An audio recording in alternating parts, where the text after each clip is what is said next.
कि मनोहर लाल जी जब 9.5 साल प्रदेश के मुख्यमंत्री रहे तो उन्होंने एक कार्यक्रम तो जरूर किया था, उसके अलावा कोई बहुत बड़े स्तर पर उन्होंने जाट समाज को अपने साथ साधने का कभी प्रयास ही नहीं किया जी। और जब उन्होंने प्रयास नहीं किया तो निश्चित रूप से जाट वर्ग को भी ये समझ आ गया होगा कि जब बीजेपी को हमारी जरूरत ही नहीं है जी, तो फिर हम क्यों पीछे पीछे घूमें। बिल्कुल सही कहा। लेकिन इस चुनाव में जब ये हुआ कि भले ही बीजेपी की 48 सीटें आ गई, भले ही भारतीय जनता पार्टी की तीसरी बार सरकार बन गई जी, लेकिन वो बहुमत से 2 ही ऊपर है जी, और वोट परसेंटेज भी उसका मतलब आधे वोट भी नहीं, उसका 39% ही है। ठीक है। तो कहीं ना कहीं उनको ये समझ आ गया होगा कि समाज के सबसे बड़े वर्ग जो जाट समाज है उसको जब तक अपने साथ नहीं जोड़ेंगे तब तक हरियाणा प्रदेश में लंबे समय तक आप सत्ता में नहीं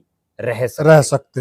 और किसान आंदोलन जो हुआ उसके बाद कहीं ना कहीं चूंकि किसान जो है उसमें एक बहुत बड़ा वर्ग जाट समाज का है, तो किसान मूवमेंट में के बाद जो है मनोहर लाल खट्टर जी से विशेषकर जाट और किसान समुदाय को बड़े स्तर पर एक तरह से नफरत टाइप में हो गई थी। बिल्कुल। और जिसका खामियाजा खट्टर साहब को भी भुगतना पड़ा, उनकी भी कुर्सी गई और प्रदेश में भारतीय जनता पार्टी को भी भुगतना पड़ा जी। उनको लोकसभा की 10 में से 5 ही सीट मिल पाई जी, वरना तो 2019 में वो 10 जीते थे।